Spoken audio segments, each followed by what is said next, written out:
él, con su familia, con su escuela bíblica. Una escuela bíblica que ya cumple 26 años. Es la Escuela Bíblica Católica Yeshua. Tiene sus emisoras en distintos lugares.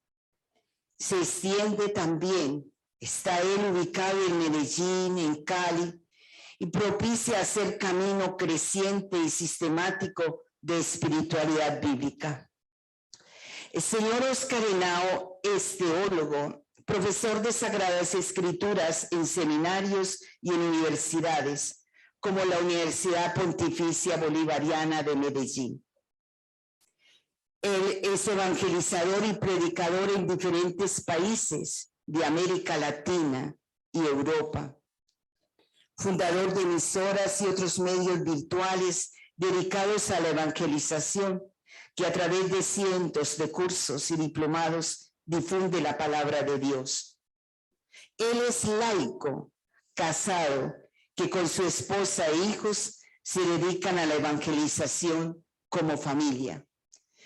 Quise empezar con Oscar porque es bueno que en este caminar sinodal, donde se nos está pidiendo fuertemente la participación de los laicos, veamos que sí, el laico de hoy es portador de esa palabra, predicador y misionero. Oscar, para mí es una alegría que entres a la escuela de PABI, es decir, la Escuela de Pastoral Bíblica, que estés con nosotros y sobre todo, bienvenido seas. Puedes iniciarte, vamos a ver si él se hace presente. Buenos y santos días. Apenas escuchamos tu voz, pero no te vemos. No me ven. Por un ratico me verán y después ya no me verán. Espero que ahora sí me vean. ¿Ahora sí se ve? Ahora sí, muy bien. Ok, Oscar. Muchísimas gracias, hermana.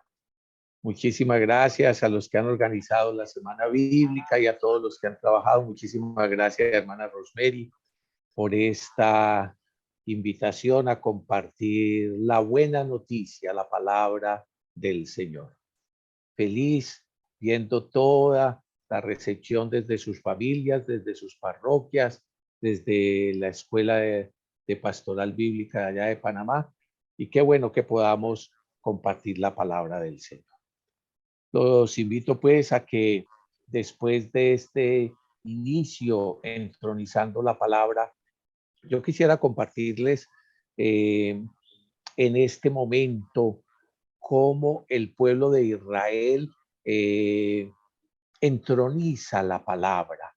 De alguna manera, la oración fundamental, que a la vez es credo en el pueblo de Israel, es lo que llamamos el Shema.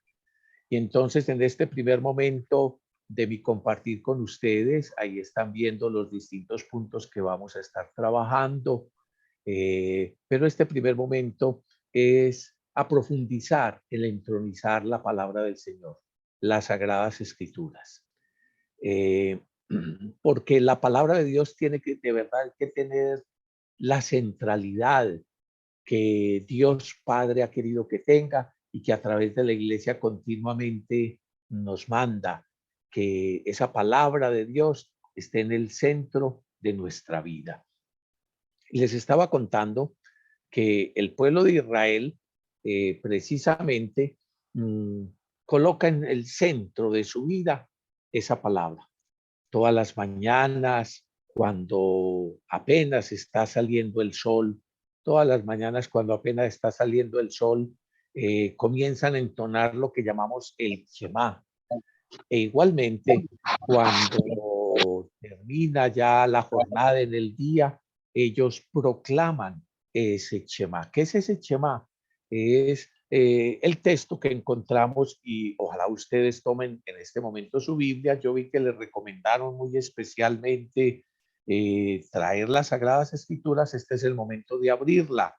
Por favor, vayan al libro del Deuteronomio, capítulo 6, versículo 4. El libro del Deuteronomio, muy fácil encontrarlo.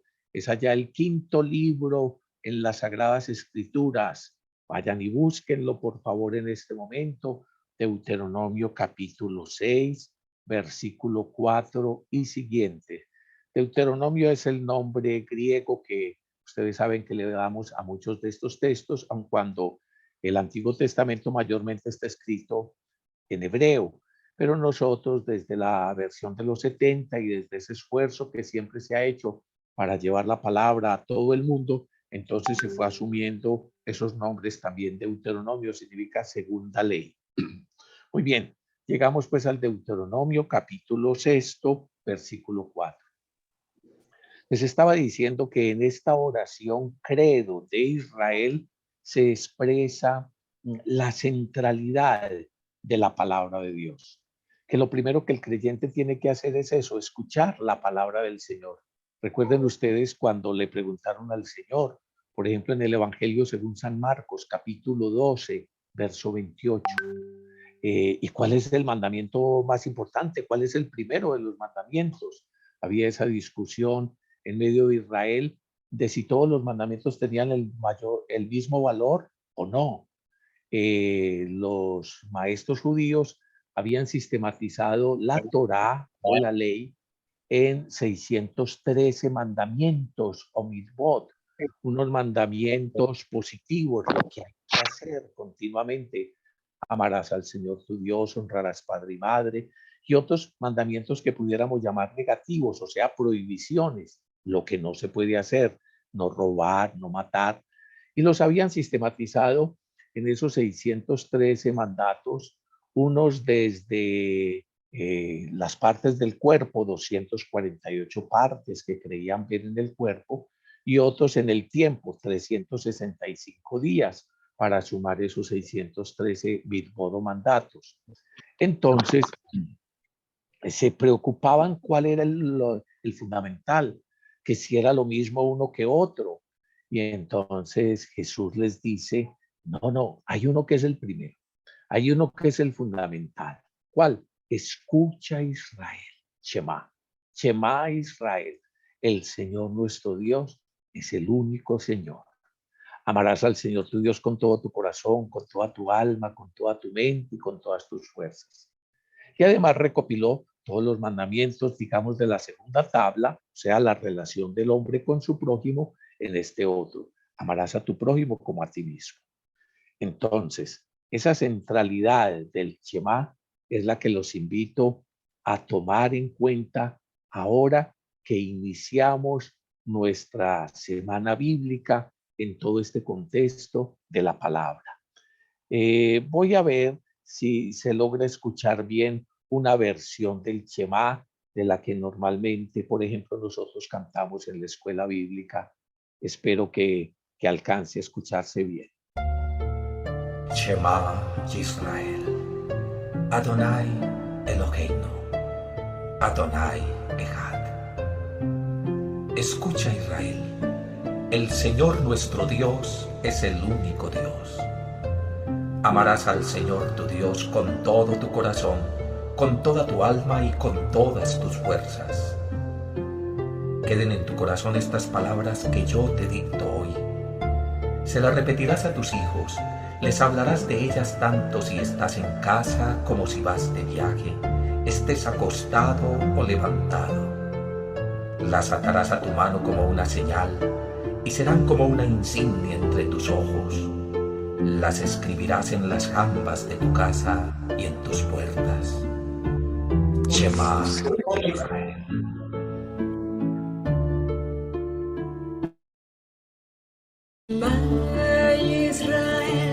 Adonai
¿De qué hablamos con nuestros hijos mientras vamos de camino, mientras estamos en la casa? ¿Qué es lo primero que tenemos en nuestro corazón y en nuestra mente? Es más, ¿qué es lo que tenemos como entre ceja y ceja? Pues eso es lo que la palabra del Señor nos está diciendo, mandando. En esa expresión Shema, que en realidad es un imperativo, o sea, un mandato. Escucha, escucha Israel, escucha pueblo mío, escucha lo fundamental. ¿De qué estamos dejando llenar nuestra mente, nuestro corazón? En medio de un mundo donde cada vez se oyen más voces distintas, a veces distantes de la palabra del Señor, en medio de un mundo donde nuestros hijos y las nuevas generaciones van llenando su mente de ideologías. Tantas veces todos nos vamos dejando llenar de temores, de ansiedades, de prejuicios. El Señor nos manda a que lo escuchemos a Él. Él que es la palabra de vida, Él que es el único que tiene palabras de vida eterna. Por eso yo quisiera invitarlos a que realmente cada uno de nosotros escuchemos hoy lo que el Señor nos dice, lo que el Señor nos manda, a escuchar su palabra, a escucharlo a Él, a escuchar su palabra, y a que compartamos continuamente con nuestros hijos de esa palabra que es luz, que tanto, tanto necesitan. Entonces, el pueblo de Israel inclusive lo ha tomado muy literalmente. Cuando va a hacer la oración del Shema, no solo tiene su talid, su forma de orar allí con la que tapa, sino que sus ojos los tapan y tiene los tefilín, se coloca entre ceja y ceja precisamente una cajita donde está expresada este Shema. Y al entrar en sus casas, muchos de ustedes han visto lo que se llama la mezuzá. Y entonces, al entrar y en salir, la tocan. ¿Para qué? Para recordar que esto es lo primero que uno tiene que tener presente, tanto cuando sale de la casa como cuando vuelve a ella, que ese es el motivo de su congregación, al hablar con los demás. Qué bueno, pues, que nosotros tengamos en cuenta esta palabra del Señor, que quiere que efectivamente, en nuestras casas, en nuestros hogares, lo primero, lo fundamental de lo que se hable es de Él. Cuando hoy nos reunamos de nuevo en la familia, alrededor de la mesa, recordemos eso, ¿de qué vamos a hablar? ¿Cómo lo vamos a hablar? Cuando nos encontremos con los amigos, en vez tantas veces de llenar de tantas conversaciones sin sentido, qué bueno que le abramos campo en nuestro corazón a la palabra del Señor. Esa palabra que es viva, que tiene poder de reengendrarnos. Recordemos, por ejemplo, lo que el Señor nos va a decir en el Nuevo Testamento. El Padre Dios nos presenta a su Hijo. ¿Y qué es lo que nos dice? Este es mi Hijo, mi amado, mi elegido, escuchable. Shema, escuchable. Escuchar y obedecer a Dios y su palabra es la única manera de ser discípulos. El verbo, la palabra encarnada, Jesucristo. Es tiempo de escuchar la palabra del Señor. La iglesia, de una manera muy especial, en este mes de septiembre, nos recuerda la centralidad de la palabra, pero que tiene que ser a lo largo de todo el tiempo y en todas las circunstancias y en todos los momentos. Vale la pena que en este tiempo nos preguntemos por qué lugar ocupa la palabra de Dios en nuestra vida. Todos ustedes tienen Sagrada Escritura, ¿cierto? Qué bueno, pero yo no sé dónde la tienen. Algunos la tienen simplemente allá guardada en la biblioteca. No, hay que tomarla en las manos. Otros quizás, qué bueno que la tienen inclusive entronizada en sus casas, pero quizás no pasa por allá del Salmo 91 y entonces esa parte amarilla, amarilla y todo el resto con las hojas pegadas. No, hay que tomarla y que esté en las manos, y que de las manos pase a los ojos para ser leída, y que de los ojos pase a la mente para ser estudiada y comprendida, y que de la mente pase al corazón para ser encarnada, vivida, y que del corazón pase a los labios para ser proclamada. Que este sea un tiempo de tomar la palabra de Dios, que este sea un tiempo de escuchar a los pies del maestro, como María, la hermana de Marta y de Lázaro. Nos narra el Evangelio según San Lucas capítulo 10, verso 39, que sentada a los pies del Señor, escuchaba su palabra. Esa es la actitud del verdadero discípulo. Esa es la actitud del verdadero discípulo. Y qué bueno que ustedes y yo, en este hoy, en este día que nos regala el Señor, nos permite precisamente, nos permite escuchar, estar a los pies, escuchando al Señor, escuchando su palabra, nutriéndonos de aquel que es y tiene palabras de vida eterna. Pues bien, hermanos, vamos a ir introduciéndonos pues luego de esta referencia a la necesidad de la escucha a la palabra de Dios. Escucha que, por cierto, cuando uno escudriña los textos griegos en que está escrito el Nuevo Testamento, recuerde usted que la mayor parte del Antiguo Testamento está escrito en hebreo y que todo el Nuevo Testamento está escrito en griego. ¿Y por qué? Porque el griego era el lenguaje más usado en aquella época del Señor y de los apóstoles. Y desde el principio se quiso que la palabra del Señor llegara a todos. Por eso hoy la palabra del Señor se traduce a nuestros distintos idiomas. Pero les quería hacer notar que la expresión escuchar y obedecer está absolutamente ligada. Repito, la expresión escuchar y obedecer están totalmente ligadas. Mire, en griego, ekouen, entonces, que es la expresión que hay allí en Lucas capítulo 10, verso 39, que es lo que hacía María a los pies de Jesús, estaba escuchando. Entonces, ese oír, el verbo akouo, tiene todo que ver con upakouo, obedecer, procede de la misma raíz, viene de la misma raíz. La escucha es la que nos lleva a la obediencia de la fe.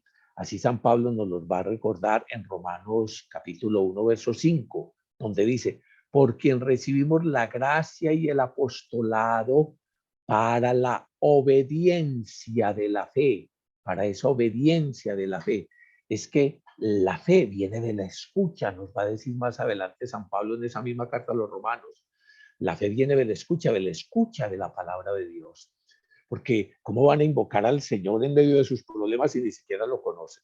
¿Y cómo lo van a conocer si no hay quien les predique? ¿Y cómo van a predicar si no hay quien sea enviado? Pues eso es lo que estamos haciendo.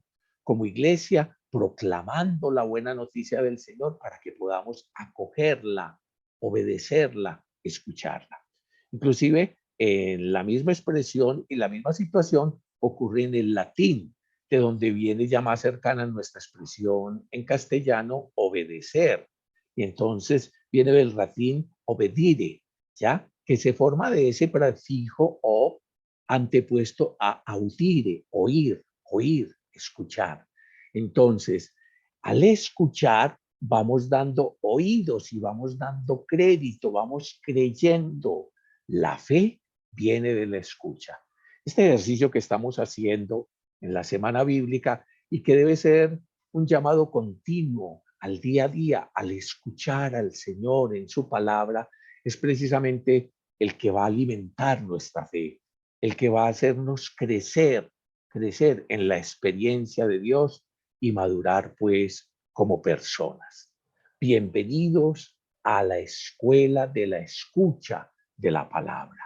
Como verdaderos discípulos, a los pies del Señor, Shema, escuchamos su palabra para dejar que esa palabra se vaya haciendo carne en nuestro corazón y así, con la prontitud de la perfecta discípula María, podamos llevarla a todos los demás. Pues bien, después de esta sección introductoria Entonces, los quiero invitar para que, para que pasemos al segundo punto. En este contexto que estamos viviendo como iglesia, ¿cuál es ese contexto? El contexto del sínodo. De una manera muy especial, yo sé que ustedes en Panamá y en muchos sitios ya se está viviendo de verdad ese llamado que el Señor, el Espíritu de Dios a través del Papa Francisco nos convocó a sínodo, a caminar juntos. Ese inicio solemne que se hizo allá en octubre del 2021 y que sigue sus distintos momentos, sus distintos procesos. Estamos convocados a una iglesia en sínodo. O sea, una iglesia que camine juntos. Es un tiempo nuevo como creyentes. Como el Papa mismo lo ha dicho, es un tiempo para soñar. Es un tiempo para pasar tiempo con el futuro. Es un momento, es un kairos de gracia donde estamos todos invitados a abrir nuestro corazón a la presencia del Señor, a la participación de verdad y a la comunión. Y así como el Papa al inicio del sínodo, así como al inicio también de todos los grandes eventos de la Iglesia, como por ejemplo el Concilio Vaticano II, se iniciaba siempre con una oración y qué bueno que precisamente eso fue lo que hicimos ahora, entronizar la palabra y pidiendo el Espíritu de Dios. Yo también quiero invitarlos a que de nuevo todos retomemos uniéndonos en ese espíritu sinodal, esa oración pidiendo el Espíritu Santo. Esa oración muy tradicional en la iglesia que ya se le atribuye a San Isidoro de Sevilla y que entonces se llama así, Ad Sumus Sancte Spiritu, tomando la expresión del latín. Y los invito a que todos, en este momento, uniendo esta semana bíblica, este estar a los pies del Señor, en este espíritu eclesial de sinodalidad, entonces vamos a pedirle al Espíritu de Dios que sea Él el que nos guíe y nos permita penetrar la palabra de Dios. El Espíritu Santo que es el que encarna la palabra, o sea, le da carne, le da vida. Mientras tanto, la palabra permanece como afuera, como lejana, como mero estudio intelectual o académico. No, es el Espíritu el que encarna la palabra, así como lo encarnó en las entrañas de María, que venga hoy a encarnarlo en nosotros, que venga hoy a encarnarlo en nuestras comunidades, hacerlo carne en la iglesia y que venga a guiarnos por el camino. Vamos a decir todos, estamos ante ti, Espíritu Santo, reunidos en tu nombre. Tú que eres nuestro verdadero consejero, ven a nosotros y apóyanos en nuestros corazones. Enséñanos el camino, muéstranos cómo alcanzar la meta. Impide que perdamos el rumbo como personas débiles y pecadoras. No permitas, no permitas que la ignorancia nos lleve por falsos caminos. Concédenos el don del discernimiento para que no dejemos que nuestras acciones se guíen por prejuicios y falsas consideraciones. Condúcenos a la unidad en ti para que no nos desviemos del camino de la verdad y la justicia, sino que en nuestro peregrinaje terrenal nos esforcemos por alcanzar la vida eterna. Esto te lo pedimos a ti que obras en todo tiempo y lugar, en comunión con el Padre y el Hijo, por los siglos de los siglos. Amén. Después de estos primeros momentos de entronizar la palabra y hacer algunas consideraciones sobre el Shema, la escucha, de recordar y asumir el contexto que como iglesia estamos viviendo, de sínodo, caminar juntos, vamos a entrar a profundizar un poquito qué significa eso del sínodo y la sinodalidad, porque como hemos de ver, tiene todo que ver con el camino que va a ser el tema fundamental que queremos trabajar más adelante desde San Lucas, Entonces, ¿qué es esto de la sinodalidad? La Comisión Teológica Internacional describe la sinodalidad de esta manera. El sínodo, entonces, nos dice, es la palabra, es una palabra muy antigua y venerada en la tradición de la Iglesia, cuyo significado se asocia con los contenidos más profundos de la revelación. ¿Y qué es lo que indica? El camino que recorren juntos los miembros del pueblo de Dios. Remite, por tanto, al Señor Jesús, que se presenta a sí mismo como el camino, la verdad y la vida, Juan 14:6, y al hecho de que los cristianos, sus seguidores, en su origen, fueron llamados los discípulos del camino. Confrontemos, eso significa confrontar, por ejemplo, con el texto de los Hechos de los Apóstoles, capítulo 9, verso 2, 19, verso 9, verso 23, capítulo 22, verso 4, en fin. Entonces, la Comisión Teológica Internacional nos remite a esto. El sínodo, entonces, remite al camino que hacemos juntos como palabra de Dios en seguimiento de Jesús, que es el camino. Hemos de profundizar un poco más en esto. ¿Qué más nos dice esa Comisión Teológica Internacional? Nos dice, la sinodalidad designa ante todo el estilo peculiar que califica la vida y la misión de la Iglesia, expresando su naturaleza. O sea, la sinodalidad es la naturaleza, es la manera de ser de la Iglesia. Esa sinodalidad como el caminar juntos y reunirse en asamblea del pueblo de Dios, convocada por el Señor Jesús en la fuerza del Espíritu Santo para anunciar el Evangelio. Debe expresarse en el modo ordinario de vivir y obrar de la Iglesia. Sí, esto de hacer sínodo no es una novedad traída de los cabellos, no, es la manera de ser Iglesia. Es que estamos llamados por el Señor a caminar juntos, a hacer ese seguimiento juntos. Veamos un poquito la etimología de esa palabra sínodo para que nos vaya quedando en el corazón. Sínodo, como ven, es una expresión griega, sínodo, que significa eso, caminar juntos, viajar en compañía, hacer el camino juntos. Y es una palabra compuesta por este prefijo sin, el prefijo sin, que en griego significa con o juntamente o a la vez, de donde viene palabras que quizás usted ha escuchado, sinopsis, sinopsis, a una mirada, o sinfonía, entonces que se refiere como a esa unión de los sonidos, o sincretismo, entonces en el mismo tiempo o a un tiempo, o sincronía, o sintaxis, en fin, ese prefijo sin, que significa con o juntamente o a la vez, y hodos, que significa el camino, la vía, la ruta. Eso significa, pues, literalmente la expresión sínodo. Entonces es caminar juntos. Hodos, camino, y sin, a uno, a una sola vez, caminar juntos, hacer el camino unidos. En la Sagrada Escritura, así rápidamente les recuerdo dos veces que aparece en el verbo griego sinodeo, ir con el verbo, ir con, hacer camino juntos, acompañarse. Aparece, por ejemplo, en la experiencia de la conversión de San Pablo, o de ese encuentro de San Pablo con el Señor, narrado por los Hechos, capítulo 9, verso 7.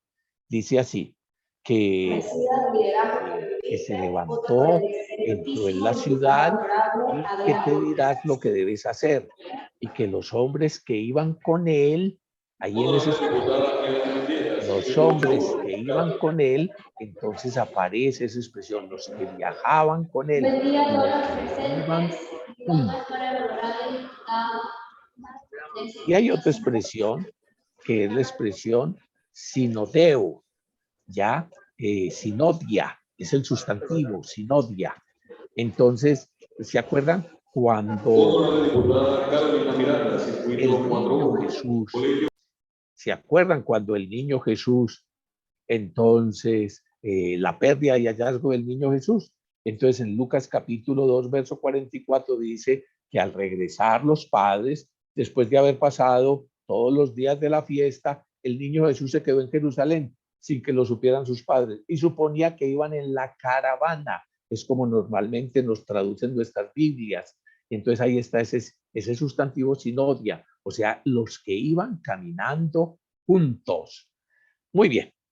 Después de estos elementos, yo los quiero invitar es a que entonces cada uno de nosotros reflexionemos un poco sobre nuestro camino. ¿Qué tipo de camino estamos haciendo en la vida? A ver, ¿qué es eso del camino? ¿Qué es eso del camino? Vamos cada uno de nosotros a preguntarnos en ese contexto de sínodo, de hacer camino juntos, en que hemos sido invitados por el Papa Francisco. ¿Cuál está siendo nuestro camino como persona? ¿Qué camino estamos haciendo como familia? ¿Qué camino estamos haciendo como comunidad? ¿Qué camino estamos haciendo como pueblo? Sin duda, una de las imágenes más claras y más vivas de lo que es la vida es el camino. Inclusive hay unos cantos, unas canciones muy interesantes, por ejemplo, El Camino de la Vida, que recoge esa realidad. Hablar de camino es hablar siempre de éxodo, como así. Es más, la expresión éxodo, ex-jodos, entonces significa jodos, camino de ex, de salida. ¿Hacia dónde estamos yendo? ¿Estamos saliendo de dónde? ¿O será que nuestra vida es un continuo caminar en círculos? O sea, que no va nunca a ninguna parte. ¿O será que cada uno de nosotros es aquellas personas que se refiere como Bartimeo, el ciego que estaba al lado del camino, incapacitado para hacer camino? ¿O que nuestras distintas parálisis o nuestros encierros no nos están dejando hacer camino? Pues ese es el contexto donde hoy el Señor nos invita a colocarnos ante Él, ante su palabra. Y donde de nuevo entonces nos va a decir que Él es el camino, que Él es el camino, que nos invita a ir en pos de Él como discípulos. A esta altura de nuestra reflexión, entonces yo los quiero invitar a que cada uno se pregunte qué está haciendo de su vida, hacia dónde va, qué metas tiene.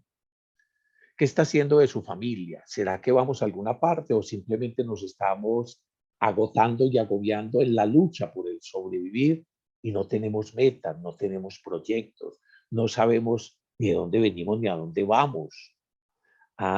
¿Qué está haciendo de nuestras comunidades, inclusive de nuestra actividad pastoral? Y teniendo pues en cuenta eso, ahora sí los invito a que vamos a entrar al este punto, el camino en las Sagradas Escrituras. El camino en las Sagradas Escrituras. Vamos a dejarnos iluminar por la palabra del Señor que nos ha mandado. Shema, escuchen, que nos ha mandado a través del Padre. Este es mi Hijo el amado, escúchenlo. Vamos a escuchar esa palabra que va a iluminar nuestra vida, que va a iluminar nuestro camino. Entremos pues en este cuarto punto, el camino en las Sagradas Escrituras. Les decía que entre las muchas imágenes que hay que para hablar de la vida, cada uno entonces hablará de la vida en muy distintas formas. Unos dirán que no, es que la vida es una lucha, no, que la vida es tal cosa, no, que la vida es tal otra. Pues la imagen y expresión más recurrida a lo largo de la historia para representar y para hablar de lo que es la vida es sin duda el camino. El camino. Pues claro, y con razón. Es que desde el principio que fuimos engendrados allá en las entrañas de nuestra madre, todo ese proceso inclusive de gestación, de embarazo de nuestras madres, y luego todo este caminar, literalmente, eso es vivir. En las lenguas bíblicas, o sea, el griego, ya veíamos cómo se dice, jodos, camino. En la expresión hebrea es derek, camino, camino. Pues, ¿y de dónde surge esa misma expresión? Mire, en el pueblo de Israel. El pueblo de Israel, que acuérdense que al principio eran tribus nómadas, continuamente estaban luchando cómo sobrevivir. Entonces iban de un lugar a otro buscando mejores terrenos, mejores prados para sus ganados. Y ese pueblo semita, donde hay que ubicar al patriarca Abraham, con quien inicia el pueblo de Israel y toda esta historia de salvación, para ellos lo normal era estar de camino, era hacer camino. Es parte de su experiencia cotidiana en la vida. Entonces, esa experiencia de ir haciendo camino, de caminar para poder sobrevivir, entonces de ser nómadas, es la que fácilmente se plasma en las Sagradas Escrituras para llegar a decir del camino que no solamente es el lugar físico, sino que es algo más significativo. Aquí les traigo los sentidos de esa expresión camino. Camino, entonces entiende, en sentido propio y en sentido figurado. ¿Cómo así en sentido propio? ¿Qué es un camino? Pues dígame usted qué es un camino. Un camino, pues es la vía, es el sendero, es la calle, es la tierra, es el espacio por el cual uno transita, ¿cierto? Entonces, sigue el camino, vea, por ahí, ese espacio geográfico. Pero también camino es la acción de marchar, es viajar, voy de camino, es la jornada que uno hace de un lugar a otro, es estar de viaje, voy de camino. Pero es también la dirección que se sigue para llegar de un lugar a otro, ¿ya? Es el camino, es la dirección que voy siguiendo. Esto es lo que pudiéramos decir, estos primeros visiones, es el sentido propio del camino, el espacio, la acción, el verbo y la dirección. Pero también, entonces uno va aplicando ese término camino a los medios para hacer o conseguir algo. Es el camino, los medios para conseguir algo. Es el modo, la manera de comportarse en la vida, la moral, la experiencia espiritual, es la manera de vivir. Y esto es muy interesante. Ya en el Antiguo Testamento y en la vida, uno va hablando, no, es que el camino es entonces también como la manera de vivir o inclusive el procedimiento y aún en las formas de sistemáticas de la ciencia, el saber científico metodológico se va convirtiendo en un proceso, en meta O2, en el camino O2 para conseguir un fin, para conseguir una meta O2, el camino O2 y entonces los medios para conseguir, para acceder a ello. Pero sentémonos en la Biblia. Mire, en el Antiguo Testamento, camino aparece 880 veces en el sentido propio, pero no es tanto es el que nos interesa, sino que nos interesa el Éxodo. Ustedes han leído el Éxodo, ¿cierto? Recuerde que el que no conoce Éxodo no conoce de Biblia. El Éxodo es el paradigma, el texto fundamental y central en todo el camino de las Sagradas Escrituras, que se nos narra precisamente en ese segundo libro de la Biblia, ese segundo libro del Pentateuco, Pentateuco de los 5 primeros libros. El Éxodo es el prototipo del camino que Dios hace con el hombre.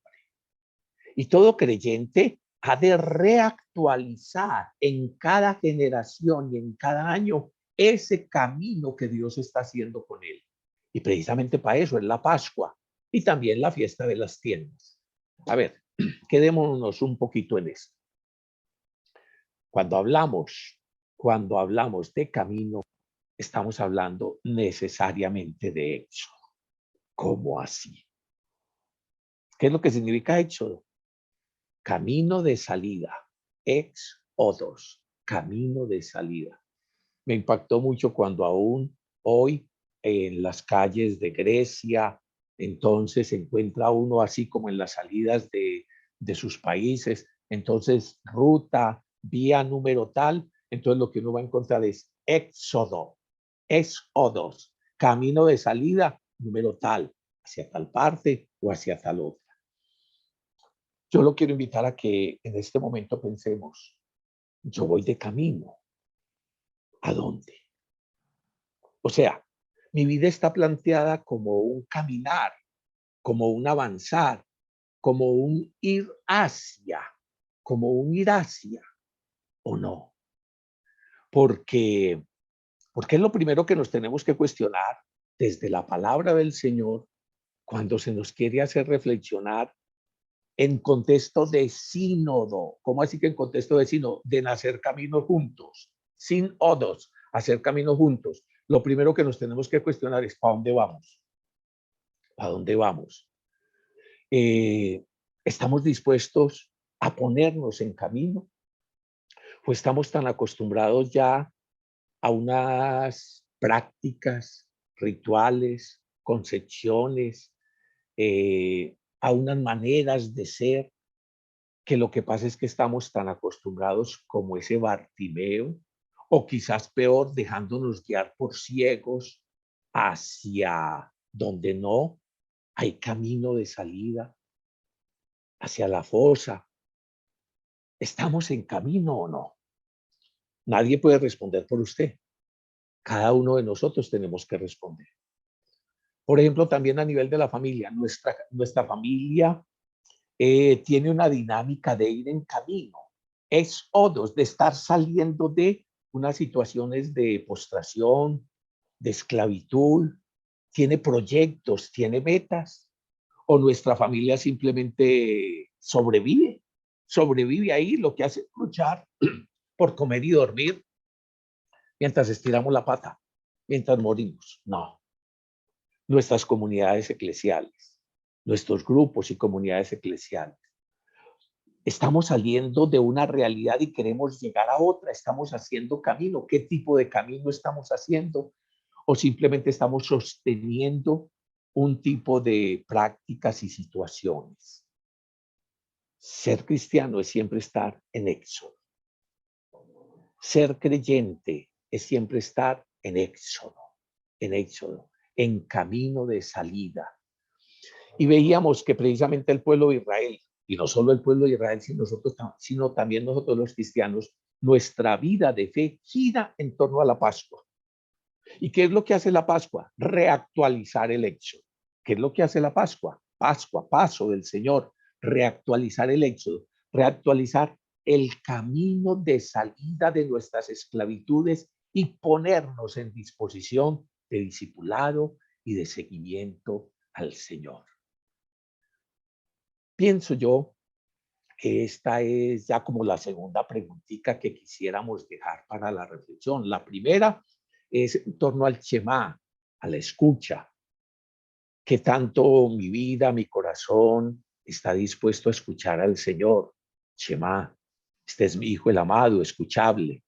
¿Qué tanto de nuestra vida está dispuesto a la escucha de la palabra del Señor, que es palabra encarnada en su Hijo Jesucristo y que sigue resonando por la acción del Espíritu a lo largo de las Sagradas Escrituras? Eso fue como el primer cuestionamiento que quisimos compartir. Una vida a la escucha de la palabra del Señor y por lo tanto no una vida simplemente manipulada por un montón de mensajes que continuamente están llenando hoy nuestra sociedad y nuestros medios, y aún mensajes que a veces nos vienen de adentro, de nuestras imaginaciones, de nuestros temores, de nuestros complejos. En medio de todo eso, estamos dispuestos a escuchar al Señor para obedecerlo, para seguirlo como discípulo. Fue lo primero. Y lo segundo es que esa escucha del Señor nos pone en camino, nos pone en camino. Precisamente recuerdan el Evangelio preciosísimo de ayer, tomado también del Evangelio según San Lucas en el capítulo 15. ¿Se acuerdan de el joven, este joven que llamamos el hijo pródigo? Entonces, precisamente ante el recordar, entró en sí mismo, en primer lugar, entró en sí mismo, allá en medio de esa vida, ya que llegó a tocar fondo. Entonces, entró en sí mismo, estaba fuera de sí, entró en sí mismo y se acordó de la casa del Padre. Recordar, volver a pasar por el corazón al Padre, las experiencias de vida y escucha del Padre para ponerse en camino, y se puso en camino. Hoy usted y yo también estamos invitados a eso. Entrar en nosotros mismos, escucha de la palabra para ponernos en camino. Pues bien, vamos a interiorizar que esa puesta en camino, ese nuevo éxodo, no lo estamos haciendo solos. El pueblo de Israel entendió que ese camino lo hace de la mano de la Torá, y ese es el sentido de la Torá. No tanto una ley coercitiva, sino un camino de libertad. La instrucción de un padre madre que le enseña cómo caminar en el desierto de la vida. Mire, el camino en el Antiguo Testamento se entiende también no solo en sentido físico, como ya hemos visto, sino en sentido figurado. Es el medio, es el modo, es la manera de comportarse moral y religiosamente, es la manera de vivir. Y se dice fundamentalmente de la Torá, que es el verdadero camino del hombre para agradar a Dios. Póngale cuidado a esto que es muy importante. El culmen del Éxodo, por lo tanto, el culmen de la Pascua, el culmen de ese odos, camino de salida, no, entonces no es solo salir de la esclavitud de Egipto, esa liberación, sino llegar hasta el monte Sinaí, donde se le entrega en Pentecostés la Torá, el don de Dios. El culmen del actuar de Dios no es solo sacarnos de nuestra esclavitud. Ese es el primer paso y fundamental. Ese culmen es que nos enseña a caminar. Mire, cuando, por ejemplo, un hombre que ha estado preso en la cárcel, diga usted, 40 años, cosa horrible. Y entonces por fin le dieron la boleta de salida, le dan la boleta de salida. Ahora el hombre está parado en la puerta de la cárcel después de 40 años de estar sumergido en esa prisión sin poder hacer camino. Tenía que caminar ahí en la celda o en el patio para no volverse un paralítico y para seguir medio sobreviviendo, pero no estaba haciendo camino, estaba allí encerrado. Ahora está allí libre en la puerta de la cárcel. Le hicieron una fiesta porque salió. ¿Y ahora para dónde va? ¿Ahora qué va a hacer? Ah, ese mundo al que sale tan cambiado. Su esposa y sus hijos ya ni estarán por allí, ya ni direcciones tiene. Pues ahora es cuando se completa precisamente el camino de la libertad. El Señor que sacó a ese pueblo de Israel de la esclavitud y de la opresión de Egipto, donde era esclavo bajo el yugo de Faraón, le llega a su plenitud la libertad cuando le entrega la Torá. ¿Qué es la Torá? El camino de la libertad. En medio del desierto, a donde quiera que fuera, lo que iba a encontrar era la muerte. Por todas partes en el desierto lo que encontraba era cadáveres. Era simplemente signos de que siga por aquí, que vea cómo va a quedar. Una calavera. Y es allí donde el Señor presente en la nube, su Shekinah, su gloria, en la columna de fuego, en la guía a través de Moisés. Allí el Señor entonces va guiando, va haciendo con nosotros camino de libertad. A veces hemos entendido la palabra de Dios, la Torá, como algo que nos coarta la libertad, como algo que no nos deja ser felices. No, no, no. La Torá, una mejor traducción, en vez de simplemente ley, que a veces en nuestras culturas la comprendemos muy mal, hemos vivido tantas veces bajo unas leyes extrañas, opresoras, que no consulta nuestras necesidades, ni se diga quizás por las raíces de colonialismo y otras situaciones. Entonces fuimos comprendiendo la ley como lo que coarta nuestra libertad. Y por eso entonces a veces hasta los adolescentes y los jóvenes creen que la ley es lo que no los deja ser libres. Y han crecido con una idea falsa de Dios, como si Dios fuera el que coarta la libertad, como el juez, como el policía, que no les permite ser libres. Y en esa eterna adolescencia, el que adolece de, adolescente, el que adolece de, en esa eterna adolescencia humana, Entonces llegamos a decir y pensamos con Nietzsche y con algunos pensadores, es que tiene que morir Dios para que el hombre sea libre. Pensamos en esa situación de ese continuo Edipo, que hay que matar a nuestro padre, la fuente de nuestro ser, para poder que el hombre sea libre. Y algunos torpes hasta llegarán a pensar y han difundido que para que el hombre sea libre, Dios tiene que morir, porque han mal crecido con esa experiencia. Estoy recordando una imagen del gran pensador existencialista Sartre, filósofo, que entonces recordaba una experiencia de que cuando era niño en la casa de su abuelo, juguetones, los niños, quebró un jarrón muy valioso que tenían sus abuelos. Y dice, y al fondo escuché los terribles, tenebrosos pasos de mi abuelo que venía sin duda a reprenderme. Y él a temblar. Y decía, quizás sin eso mi experiencia de Dios hubiera sido distinta. Porque precisamente es unas generaciones y una sociedad que ha crecido pensando que Dios es ese policía, es ese juez implacable que no le permite libertad y que lo que viene es a castigar.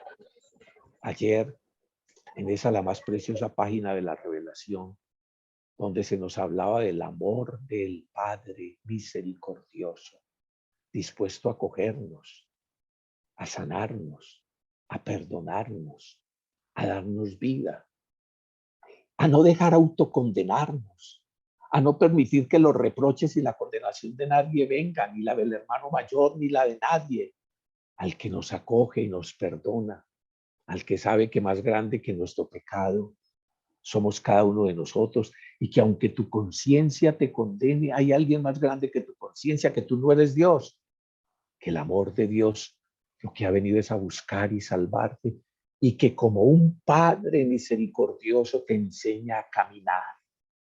Cuando Israel era un niño, yo lo tomaba por mis brazos, dice el Señor, y como un padre enseña a caminar a sus hijos, yo enseñé a caminar a Israel. Y esa es la Torá. La Torá es la instrucción, el camino para ser feliz. ¿Qué hacer? ¿Qué hacer? Y lo primero de este camino es que lo primero es que Dios es Dios. Es que Dios es Dios. Lo primero es la centralidad del mismo Dios. Porque si no tenemos en primer lugar a Dios, vamos a tener otra cosa. Y eso es lo que se llama un ídolo. Vamos a tener en primer lugar nuestros temores, ideologías, la búsqueda afanosa del dinero como si eso nos asegurara la vida, la búsqueda del poder como si eso nos asegurara la sobrevivencia, la búsqueda del placer como si pudiera darnos vida plena. No. Shema Israel. Escucha, pueblo mío. Israel, pueblo mío. Escucha y cuida de practicar lo que te hará feliz. Así terminan todos los discursos de la Torá, porque para eso son, para hacernos feliz, para darnos vida. ¿Y qué es lo primero? Que lo primero es lo primero, el Señor Dios, a quien hemos de amar con todo el corazón, todo el alma y todo el ser. Y la relación con los demás, en el amor al prójimo como a sí mismo. Pues bien, la Torá, pues, es ese camino, es esa instrucción para ser feliz.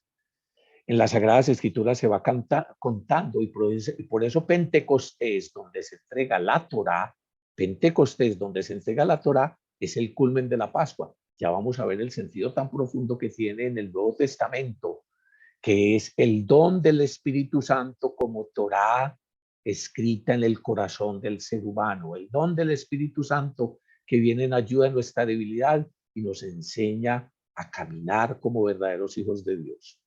Entonces, el don de la Torá para que los bienaventurados caminen perfectos en la ley del Señor, como va a decir el Salmo 119, verso 1. O como va a decir el Salmo 25:8, bueno y recto es el Señor. Por tanto, Él muestra a los pecadores el camino, dirige a los humildes en la justicia y enseña a los humildes su camino. Todas las sendas o caminos del Señor son misericordia y verdad para aquellos que guardan su pacto y sus preceptos. O como dice el Salmo 27:11, Señor, enséñame tu camino, guíame por tu senda llana.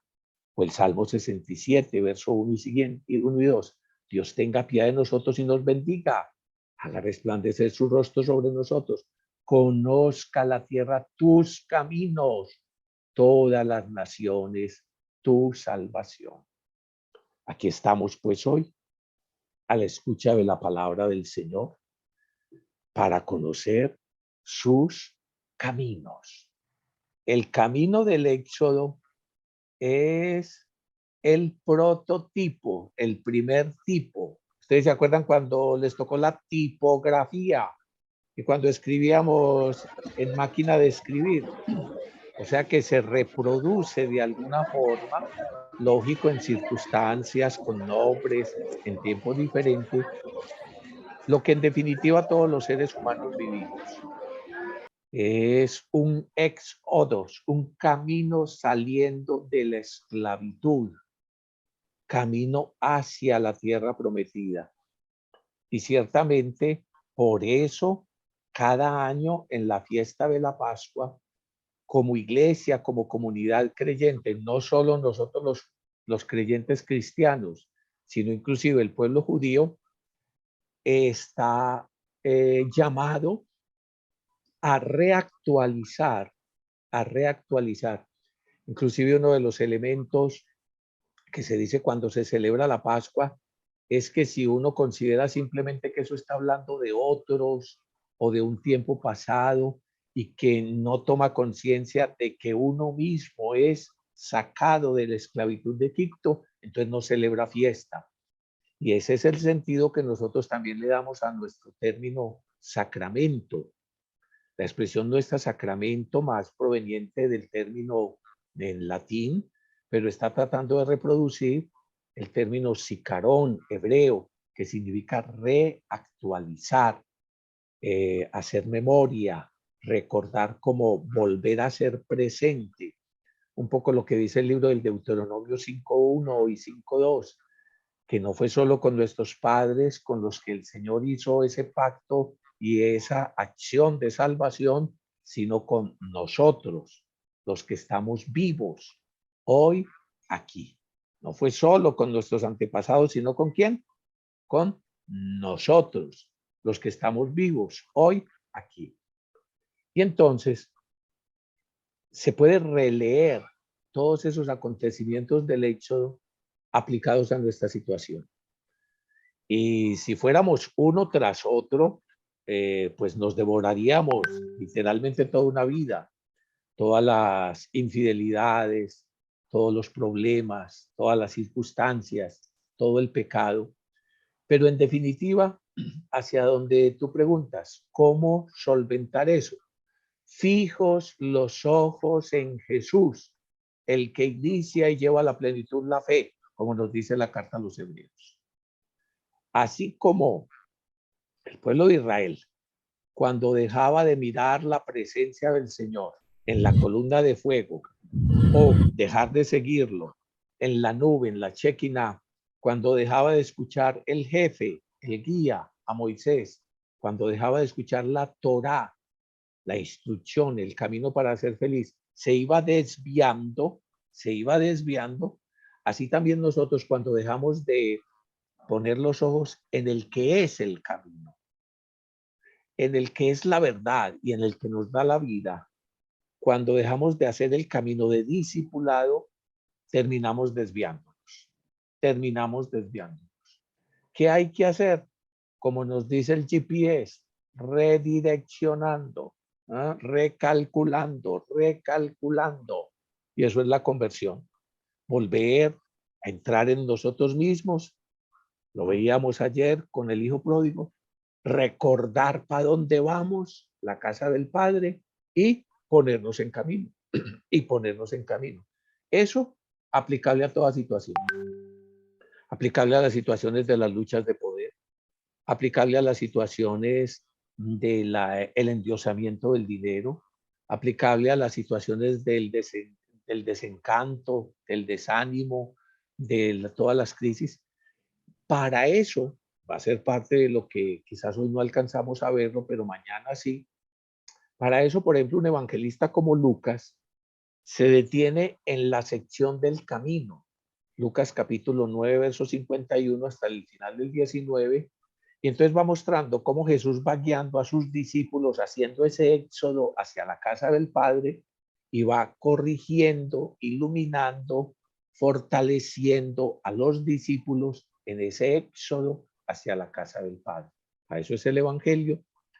Y de una manera muy especial, una parte como por ejemplo la de Lucas, que esperamos verla mañana, la sección del camino, entonces ahí se nos va enseñando cómo siempre los ojos fijos en Jesús y cómo hacer camino de éxodo, camino de discipulado.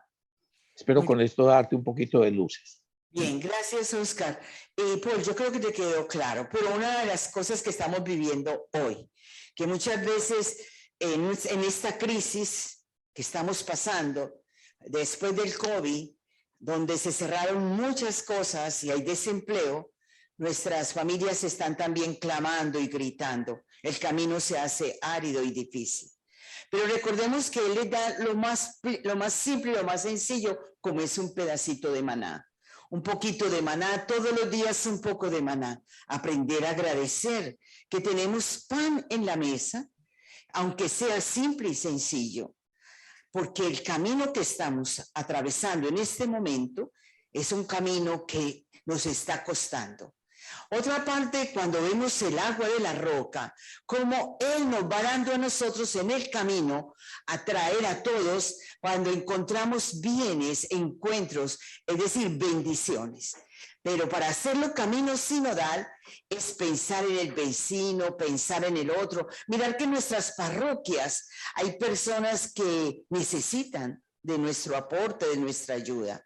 Este camino sinodal es un camino que lo hacemos juntos y en este éxodo, mirar que hay en la parroquia algunas familias que quizás no alcanzan a pagar, aunque sea los servicios, ¿verdad? Servicio de luz, aquello. Pues miremos a ver en qué forma podemos colaborarnos, porque caminamos juntos, dice el Papa Francisco.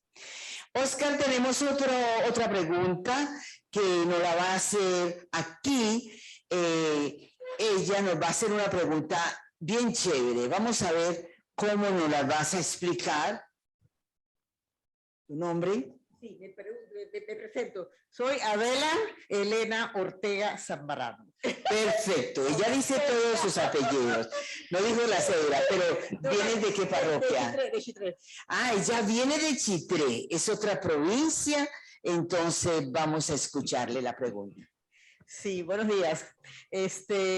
Yo me quedé pensando, hacia allá, ok, sí. Me quedé pensando que la Torá se entrega en Pentecostés. ¿Con qué ley se regía el pueblo antes?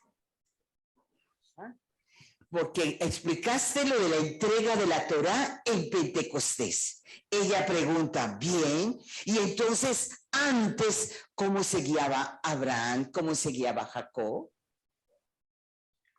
Muy bien. Ustedes recuerdan que la revelación de Dios, acuerden que es revelar, correr el velo. Correr el velo, entonces correr el velo para que en definitiva podamos ver.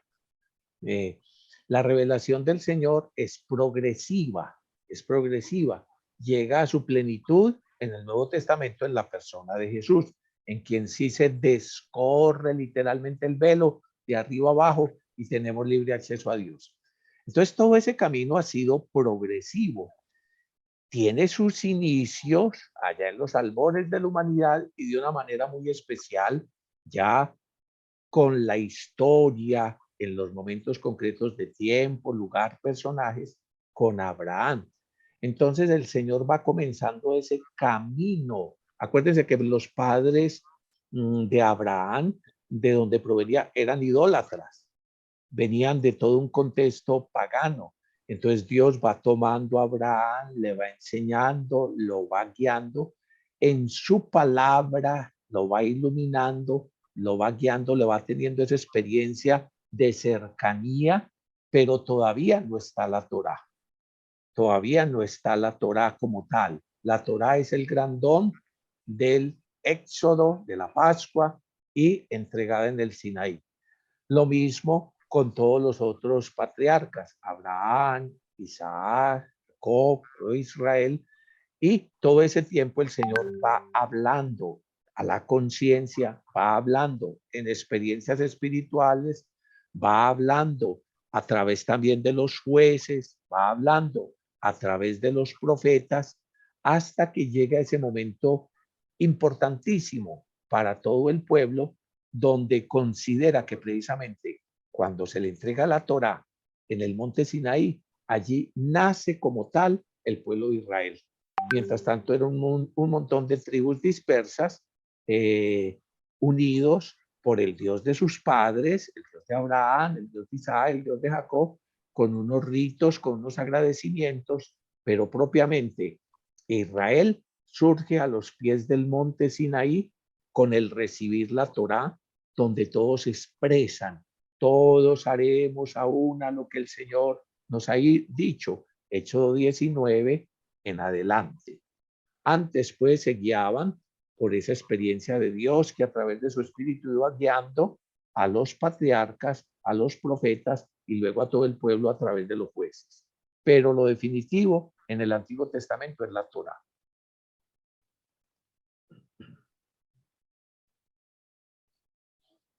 Perfecto. Muy bien, profesor Oscar, va excelente. La Torá. La Torá se da allí en un pueblo congregado que acaba de salir de Egipto, un grupo de hebreos. Habían oído hablar, sí, de Abraham, habían oído hablar de Jacob, habían oído hablar de Isaac. Ellos, dice el profesor Oscar, que aunque hayan salido desde Ur de Caldea, sus padres que eran idólatras, en esa salida, en ese camino, es un camino de búsqueda. También dijo otra cosa, ellos se guiaban desde la